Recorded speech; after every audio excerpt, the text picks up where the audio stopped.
এই সময় অনেকেই গোলাপ চারা নিয়ে আসছেন বাজার থেকে এবং পরিচর্যা এবং প্রতিস্থাপন না জানার কারণে অনেকেই গাছগুলিকে মেরে ফেলেন। এই গাছটির আইডি হলো ব্লু ওশেন। এই গাছটিকে আমি প্রতিস্থাপন করে দেখাবো। প্রথমেই গাছকে আনার পর কোনো বড় টবে দেওয়া চলবে না। মিনিমাম 6 ইঞ্চির টবে গাছকে প্রথমে প্রতিস্থাপন করতে হবে। তারপর গাছের বৃদ্ধির সাথে সাথে টবের পরিবর্তন করে যেতে হবে। ভালো গোলাপ গাছ করতে হলে ভালো ড্রেনেজ সিস্টেম হওয়া অতি প্রয়োজনীয় এবং মাটির ড্রেনেজ সিস্টেম সেটাও ভালো রাখতে হবে। তাই মাটির মিক্সিংটা বলে দিই। 50% মাটি নেবেন, 20% তাতে বালি মেশাবেন এবং 30% কম্পোস্ট মেশাতে হবে। ভার্মি কম্পোস্ট হলে অসুবিধা নেই, যদি গোবর সার হয় তবে কিন্তু 1 থেকে 1.5 বছরের পুরনো হতে হবে, তাছাড়া ব্যবহার করা যাবে না। গোলাপ গাছ প্রতিস্থাপনের সময় ভুল করেও কোকোপিট মেশাবেন না এবং এর সাথে 10 গ্রাম সিঙ্গেল সুপার ফসফেট মেশাতে হবে এবং মাইকোরাইজা মেশাতে হবে। মাইকোরাইজার কাজ একটু পরে বলে দিচ্ছি। এবং তার সাথে 2 গ্রাম প্যান্থার কোম্পানির ট্রাইকোডার্মা মেশাতে পারেন। এই ট্রাইকোডার্মা অবশ্যই ভালো কাজ করে, এটি উপযোগী ছত্রাক এবং এটি মাটির উপযোগী ছত্রাক বাড়াতে সাহায্য করে। এবার বলি মাইকোরাইজার কাজ কী।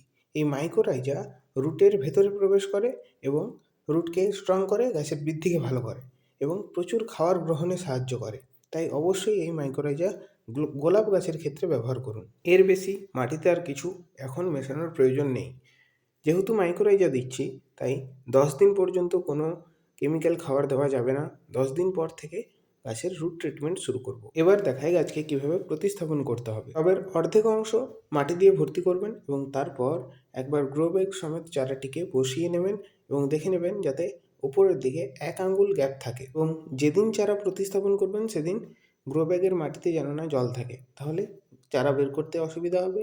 রুট ভেঙে গেলে কিন্তু চারা মারা যেতে পারে, তাই অবশ্যই সাবধানে গ্রো ব্যাগ থেকে চারাকে বার করতে হবে। এরপর চারাটিকে টবে বসানোর পর দেখে নিতে হবে যাতে যেখানটা কলম করা হয়েছিল সেই অংশটা যাতে মাটির উপরে থাকে, অর্থাৎ তার নিচ অবধি মাটি দিতে হবে। তাহলে কিন্তু ব্যাসাল ডাল বেরোনোর সম্ভাবনা অনেক বেশি থাকে এবং স্যাকার যেগুলো আমরা এলা ডাল বলে থাকি সেগুলো অনেক কম বেরোয়। কিন্তু যদি এই গুটি কলম যেটা করা হয়েছে সেখানে যদি মাটি দিয়ে দেন তবে কিন্তু তার নিচ থেকে ডাল বেরোবে এবং গাছের বৃদ্ধিকে নষ্ট করে দেয় সেই ডালগুলো। মাটি দিয়ে ভরাট করার পর প্রথমবার হিউমিক অ্যাসিড মেশানো জল দেবো। 1 চামচ 1 লিটার জলে হিউমিক অ্যাসিড দিয়ে ভালোভাবে জলটি গুলে নিতে হবে এবং ড্রেঞ্চিং করাতে হবে। ড্রেঞ্চিং করানোর মানে হলো কি, যাতে টবের নিচ দিয়ে জল বেরিয়ে যায়, ঠিক ততটাই জল দিতে হবে। 10 দিন পর থেকে গাছে খাবার দেওয়া শুরু করব এবং তখন থেকে গাছের রুট ট্রিটমেন্টের ভিডিও আসবে। গাছে ফুল থাকলে সেই ফুলটিকে অবশ্যই কেটে দিতে হবে। আরও ভিডিও পেতে চ্যানেলটিকে এখনই সাবস্ক্রাইব করে রাখুন এবং ভিডিওটি ভালো লাগলে একটি লাইক করে দেবেন। ধন্যবাদ।